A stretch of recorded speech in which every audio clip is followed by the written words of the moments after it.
Fresh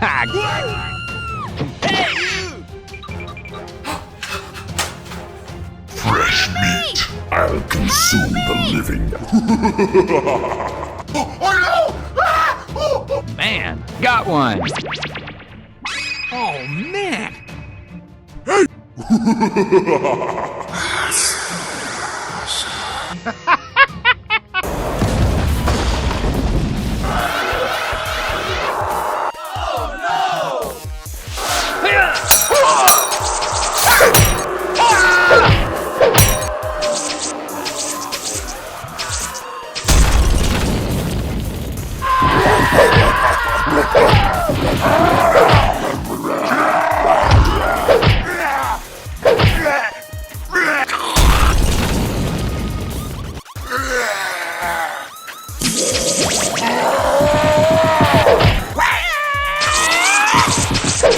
I'm gonna pump you.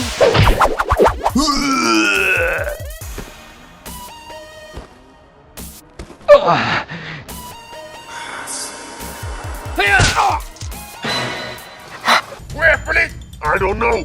Yeah! Where, police? Follow me.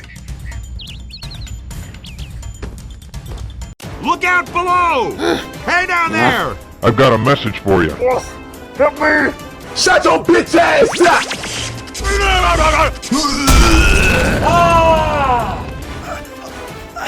Man.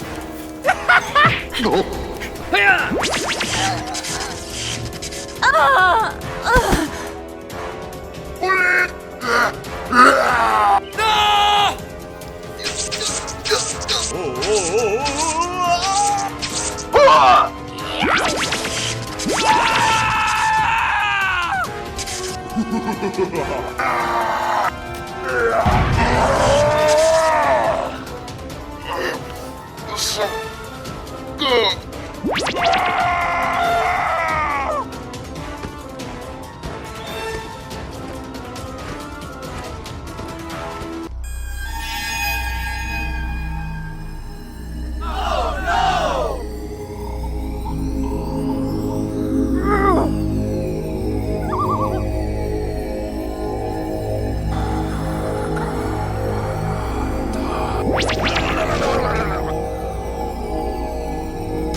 Hulk smash! Yeah! Spiderman!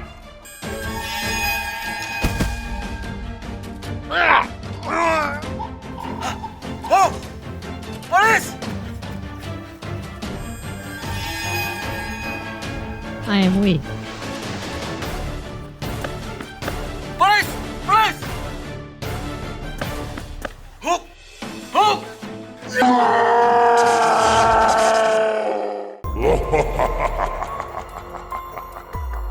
Bây giờ như này nhá, mày đưa tiền tao, tao thả người. Cái người đâu? Ok. Nước sông không phải nước giếng. Lần sau mày vào địa bàn của tao ấy, không có chuyện như ngày hôm nay đâu.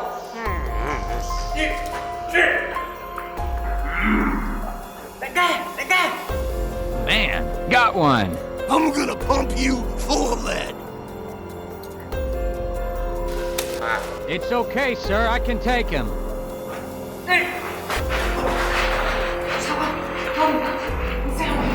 Why are you order?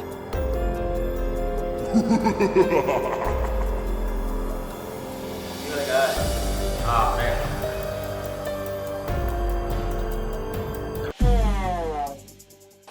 Sao nãy không thấy chúng nó nhỉ? Đợi em tí nữa xem sao. Okay. Mày đếm tiền đủ chưa? Đủ này ơi. Yeah, boy. Hit the road. Mày đưa tay đây. Tiền. Súng. What? Watch out! Đại ca, mày đứng đi đây.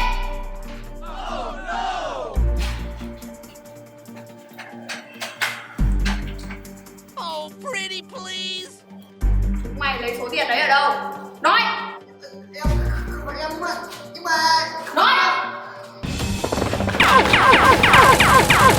Run for your life! Civil protection! You lead the way. You lead the way. Chị, nó chuồn mất rồi. Không sao, có nó đây rồi. Đánh đây. Đi. Đâu ấy? Chúng nó làm đại ca đúng không? Đây, nước sông không phạm nước giếng. Mày đến đây làm cái gì? Chuyện này liên quan đến sự tồn vong của cả hai nhóm. Tao không có thời gian để dây dưa với bọn chúng mày. Mày đến làm gì?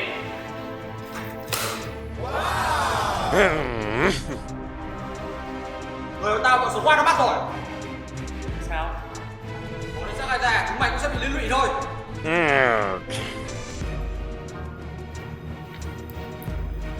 Nghĩ cái gì nữa? Mày tính sao? Gần đây, trả mày. Đừng cấp bách bây giờ ấy. Của nó. Đừng cấp bách phải đi luôn. Không có khai đi mất. Hurry up! Nói. Chúng mày đã làm những gì bất hợp pháp?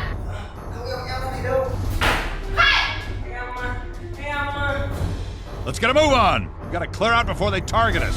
Get going, Doc. We gotta break camp.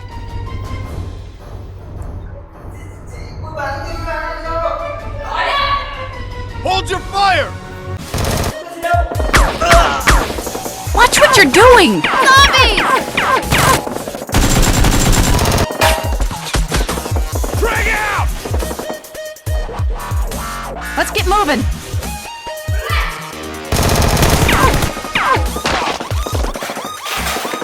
Follow me! Follow Freeman! Okay, I'm going. The Combine's gonna feel the squeeze. Let's get moving!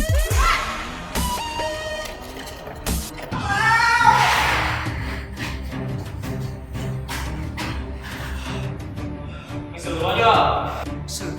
Xử được rồi đấy cả. Nhưng chết cả người của mình rồi. Nani? Rồi. Bọn số qua đã đuổi theo mày không? Cô đại ca. Đồng đội của mày đúng con hả? Đồng đội của mày thế à? Over here!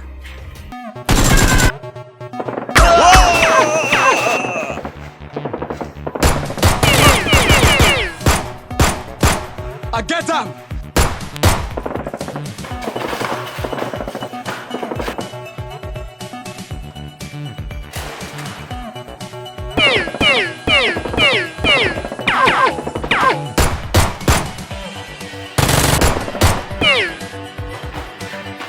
That's disgusting. Là lúc tao thanh toán cả mày rồi. Địa bàn này giờ là của riêng tao.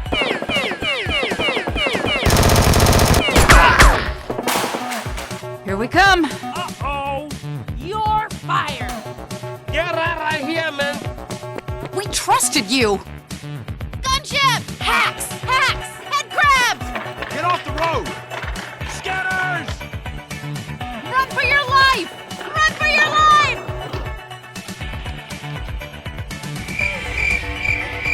Chính thức mất dấu rồi!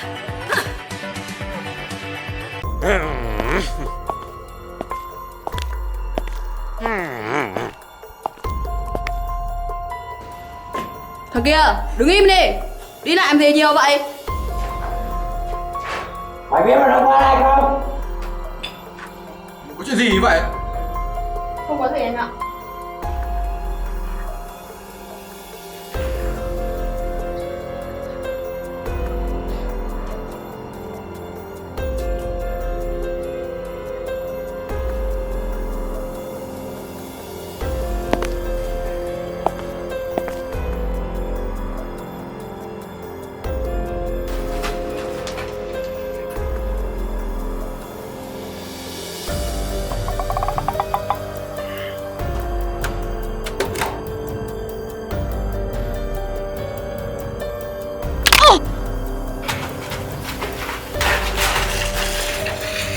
Đại ca, em tới dưới đây. Tao chờ mày hơi lâu đấy. Mọi người đây. What's the matter with you? Linh ơi! Dạ. Em đang làm gì đấy? Em đi vệ sinh.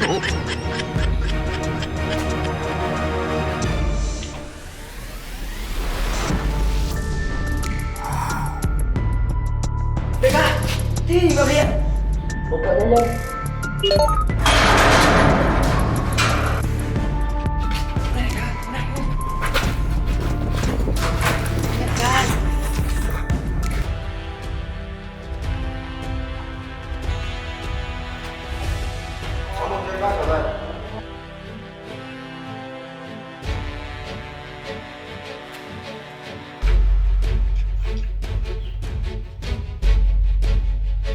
Gì vào đâu thế?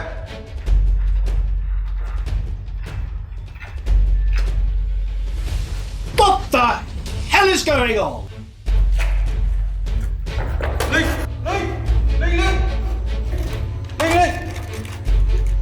Killer đâu rồi? Let's get a move on. We gotta clear out before they target us.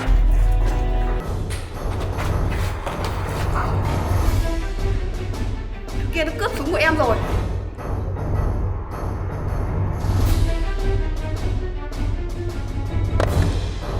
What the heck are you talking about?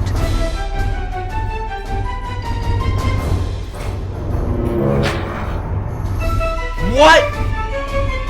Anh, đừng bắn. Đại ca!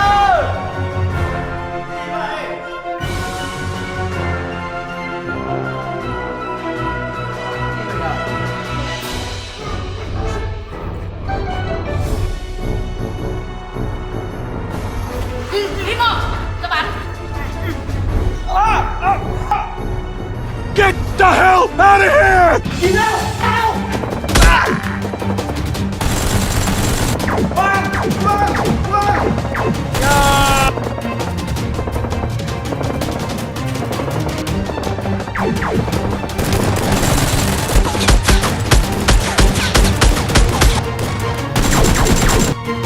Get going, Doc. Okay, I'm going.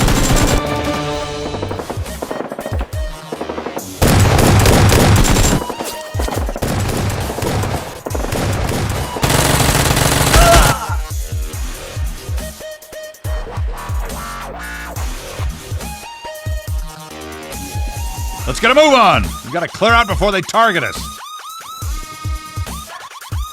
Hurry up! What a bomb! Vào được đây cũng giỏi đấy. Mục tiêu của tao là killer. Mau tránh ra thì được, Phan Hồng. Nghĩ giả. Bọn xuống xuống! Okay, okay.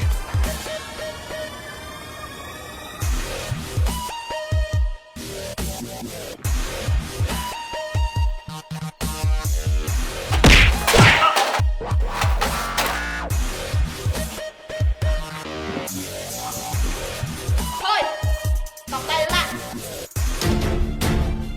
Follow me. Okay, I'm going. It's not supposed to end like this. So much for our last hope. So much for Dr. Freeman.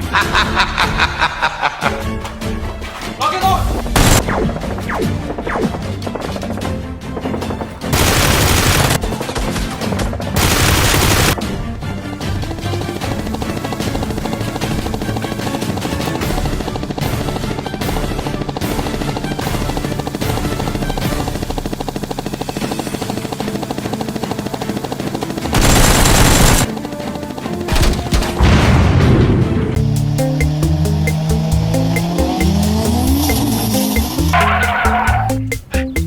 Chúng mày thấy gì không? Em nóng lắm đây cả. Ngu này, mày không thấy thằng Squad đẹp trai này được. Nani?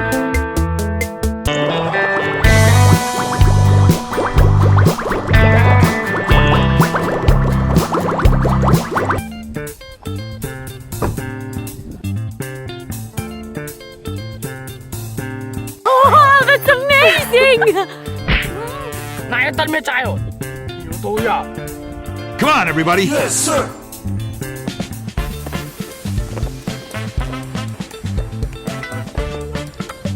Anh ơi!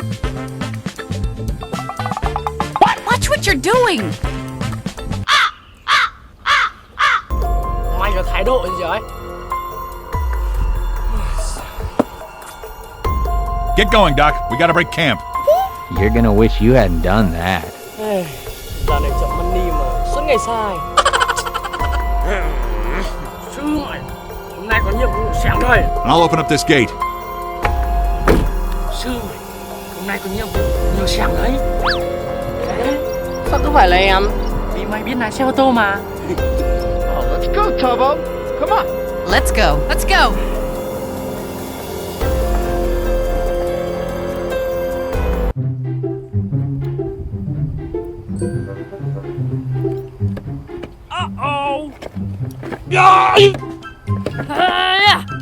What's the matter with you?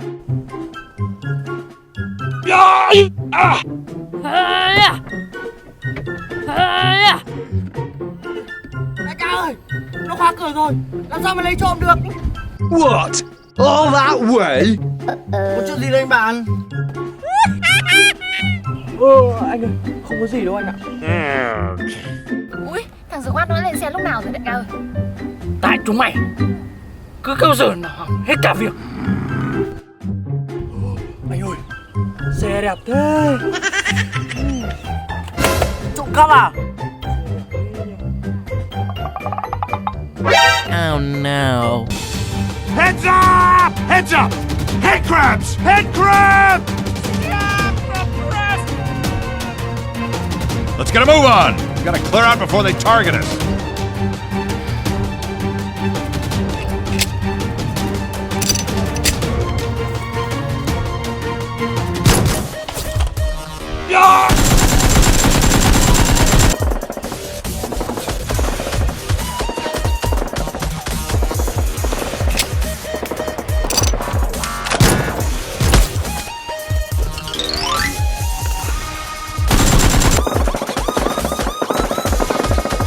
Go, go, go! Hey, Duyên ơi.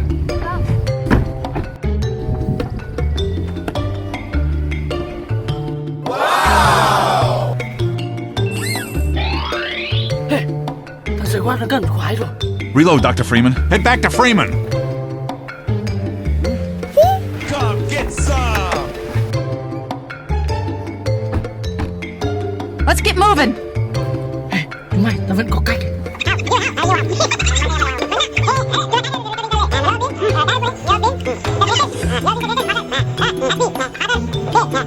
Alright, okay.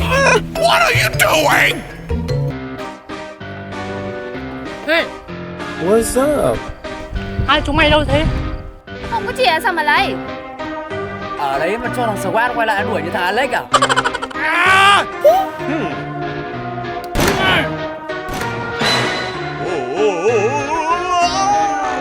Hiya! Hiya! Watch and learn, boys. Ha! Here goes nothing.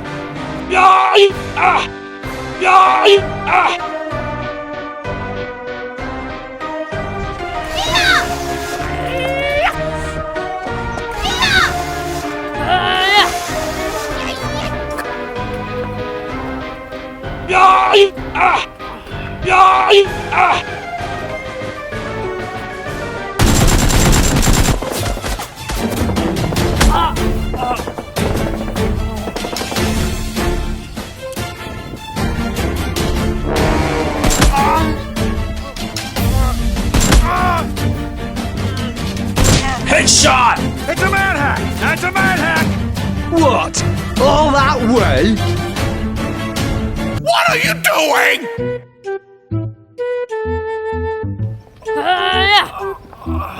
Chào. Chào bạn. Mình đẩy xe giúp với nhá. Tốt quá. Bạn có khỏe không? Mình khỏe, còn bạn? Xe làm sao vậy, hết xăng à? Đấy, cái thằng Squad nó cầm chìa khóa mất của mình.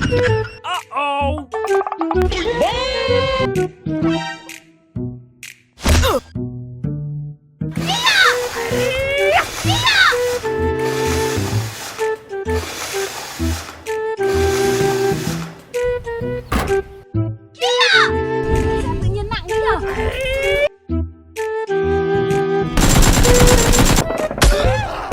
Oh my god.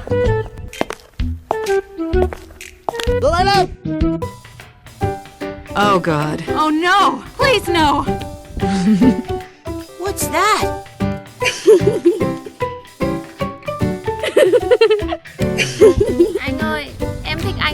lắm rồi. Nghe, nó trộm một cốc vào rồi yêu tao á.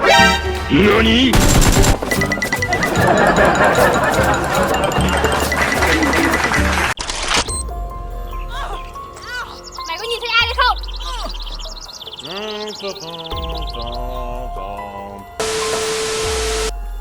What? What's the matter with you? Dạo này khỏe chứ? Hồn hồn thì mang tiền đến đây chuộc nó. Mày muốn gì? Mày muốn nó sống thì mang tiền đến đây.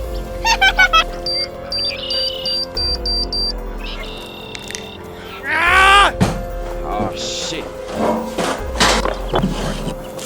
Listen when someone's talking to you.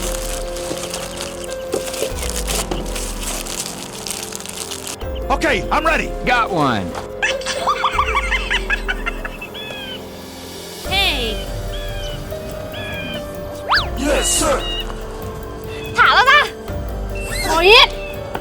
Where'd you find this? Cover me while I reload.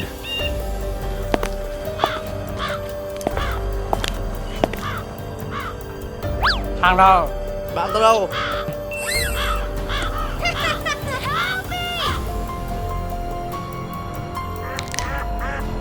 Get up. Hàng ơi.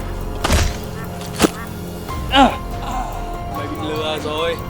Civil protection!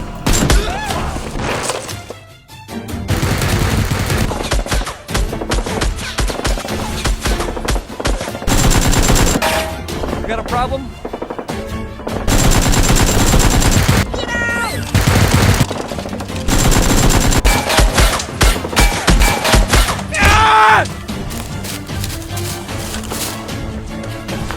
Scanners! Sao rồi? Tiền đây, nó sửa thằng Hùng rồi. Thứ sự nó. Dạ vâng. Let's go. Okay!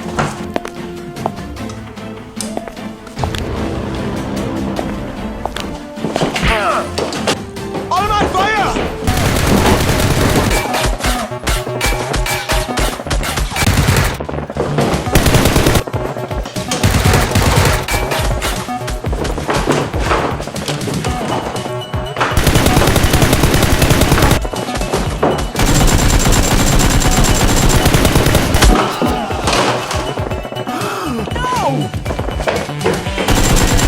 Lights bomb! Come get some! Let's get a move on. We gotta clear out before they target us.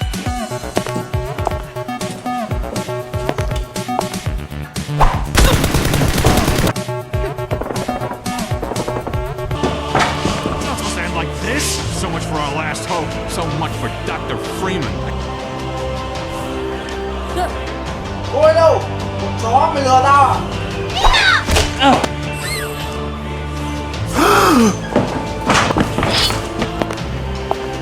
Watch it with that thing. What are you trying to do? this is no time to be wandering around. I'll stay here and hold down this spot. I'll stay here.